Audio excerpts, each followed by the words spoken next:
ang tahas og lagda sa publikong pagpangalagad.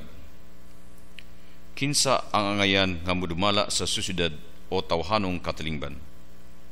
Unsa ang proseso sa pagpili kanila? Obo sa unsa mga lagda ang pagpili kanila? Unsa ang angayang buhaton sa katilingban human mapili ang ilang opisyalis sa barangay? Mga kaigsunan, ang pagtagad, pag-atiman o pagtubag sa naglain-laing panginahanglan sa katawhan nagkinahanglan nga adunay sistema sa pagdumala, governance.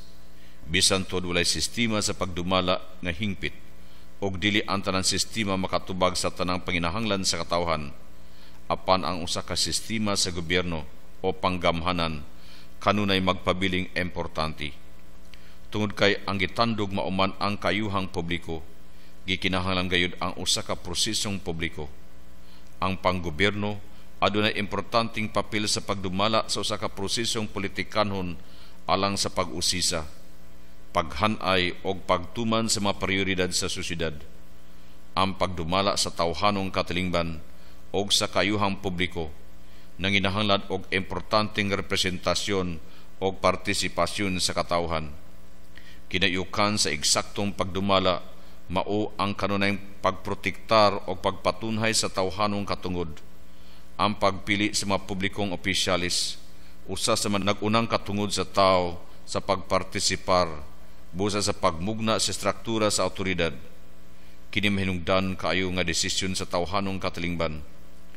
Ang maayo nga gobyerno mao kadtong magmugnag insakto og husto nga malagda alang sa kinabuhing publiko. Busa nagtamod niini o gidumalaan niini. Ang maayong mga opisyalis nga publiko mao kadtong nagdumala sa tanan, nagpalambo sa tanan og naglantaw sa kayuhan sa tanan sa walay pagpinig-pinig, tungod kay sila nagagikan man o nagarepresentar sa tanan. Ang papel sa publikong pagpangalagad adunay kalimbigitan sa pagpatunhay sa hustisya sa tibuok nga tawhanong katilingban. Ang sistema sa pagdumala sa mga katilingbanong prioridad nagkinahanglan nga ang publiko matagan sa panahon sa pagpasibaw sa ilang panghuna-una. Ang pagdumala sa mga tao lakip sa ilang mga katungod o katungdanan usa ka bug-at o delikadong tahas. Ang mga importanteng desisyon nga magtandog sa kinabuhi sa mabagang panon sa katawhan dili pwedeng yanu-yanuhon lamang o ibaliwala tungod kay kinanaglambigit og seryosong responsibilidad nga angayng hatagan og seryosong pagtagad. Katong hatagan og awtoridad diha sa sosyedad adunay usad lamang ka eksaktong tumong nga mao ang pagkabot sa kayuhan sa tanan, common good. Ang makadawat niini mao nga awtoridad sa pagdumala mao lamang kadtong angayan sa gimbuhatong publiko. Kinahanglan og maron og ipakita nila ang pinakamaayong gawi og sila obligadong mabuhat sa pinakamaayong buhat alang sa katawhan, tungod kay kining maong gahom nagagikan man sa katawhan. Ang kooperasyon sa buhat nga dawtan o sa nagbuhat og dawtan maglambigit sa nikooperar sa dawtan nga tinguha sa hingtundan. Kung ang tao may kooperar, bisan nakita niya nga ang intensyon siyang gitabangan dawtan og dili matarong, naghimo og formal nga pagkooperar, busa nakasala siya sama sa iyang gitabangan. Kining matang sa kooperasyon mahitabo kon ang mihatag sa panabang sa pagbuhat sa immoral nga aksyon miuyon sa tumong o intensyon sa tao mesmo nga nagbuhat sa aksyon. May sama sa hingtundan. Ang pagpili sa mga lideres sa sosyedad o sa kamatang sa kooperasyon. Ang pagpili sa mga dili maayo nga lideres o sa kapag-uyon kanila. Ang formal nga kooperasyon sa dawtan sama sa mga tao nga naghimo og mga immoral nga mga buhat kanunay nga sayop, sala og dili mamahimong mataro nga buhat. Busa ang pagsugot, pagpili og pag-uyon sa pagkooperar sa nagbuhat og dawtan o sa usab ka dawtang buhat. Kinahanglan nga ang mudumala sa katawhan kadto lamang mga tao nga angayan, kadtong adunay igong abilidad og katakos. Kung kadtong dili angayan, dili takos og mga walay pulos ang mahatagan og pwesto sa panggobyerno, busa makaupot sa gahom nga publiko. Duha ka inhustisya ang mahitabo. Una, inhustisya batok niadtong angyan og adunay katakos sa pagdumala sa mga kaayuhan sosyal. Ikaduha, inhustisya batok sa tanang mga tao nga ilang pag-aalagaran. Ang pag-uyo nining maong inhustisya sayop, sala og dili matarong nga buhat. Unsaon pagtubag sa simbahan ang hagit pastoral. Ang simbahan makapunting sa iyang misyon sa kalingkawasan og malangkubong tawhanong kalambuan diha sa nabating panginahanglanon sa mga kabus. Dili talagsaon sa mga tao nga maguna-una og simbahan sa kaobispuhan. Basi nga ang mga sugyot gikan sa lain-laing konsultasyon adunay obispo nga nahuna-unaan diha sa pag-address sa simbahan. Sukad sa sobra sa 40 anyos nga milabay, natanyag na sa Vaticano II ang tukma nga pagsabot sa simbahan. Nasabta na kini pag-ayo sa mga GKK sa Mindanao nga ang simbahan mao ang katawhan sa Dios, gama sa mga kaparian, reliyuso-reliyusa o mga laiko-laika. Busa sa paglihok sa simbahan sa mga rekomendasyon atong sa taong kung kinsa sa simbahan ang labing maayo nga mugahini ning buluhatuna. Kaparian ba uban ang mga kabispuhan, mga reliyuso-reliyusa, laiko-laika, o ang tanan manag-uban sa paglihok sumala silang partikular o kinaiyang bahin sulod sa simbahan.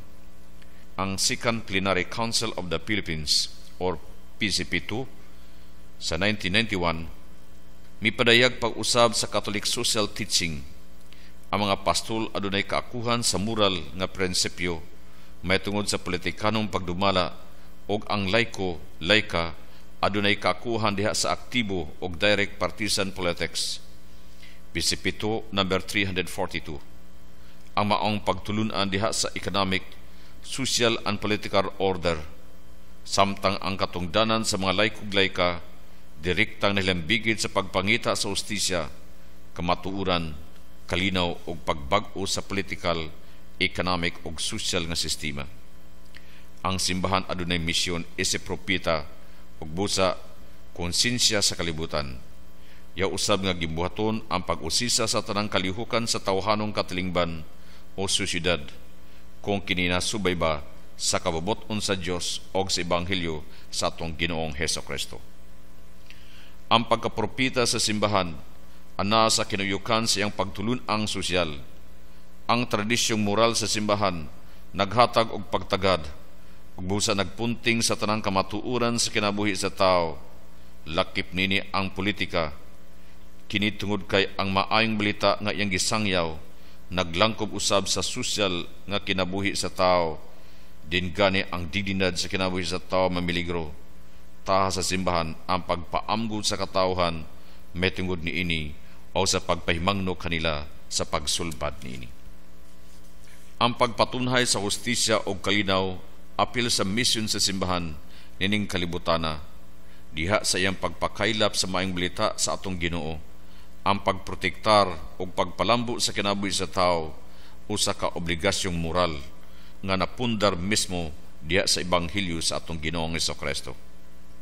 Misyon sa simbahan ang paghimo og paghatag og gabayan alang sa mga lungsuranon diha sa paghimo og maayong desisyon og aksyon sa natad sa politika. Busa sa natad sa piniliay, pinasikad sa Kristiyanong moralidad og pagtuo. Obligasyon moral sa simbahan ang pagpakaylap og pagpanalipod sa mga institusyon nga nagaamping sa tawhanong dignidad og nagapatunhay sa kausahan sa katawhan. Ya usab nga katakus ang pagsaway og pagkondenar pinasubay sa pulong sa Dios sa tanang kalihukan og sa tanang sistema nga makadaot sa dignidad sa tao. Ang papel sa simbahan mao ang paglamdag sa katawhan pinaagi sa mga prinsipyong moral alang sa pagpamalandong, pag-usisa ug paghukom sa tawhanong kahimtang. Yang misyon ang pagsuporta sa mga buhat nga maayo ug dalaygon. Busa diin gani ang dignidad sa tao na miligro og diin gani ang pagtuo og moralidad giguba pinaagi sa politikanhon og ekonomikanhon nga kalihukan sa katawhan.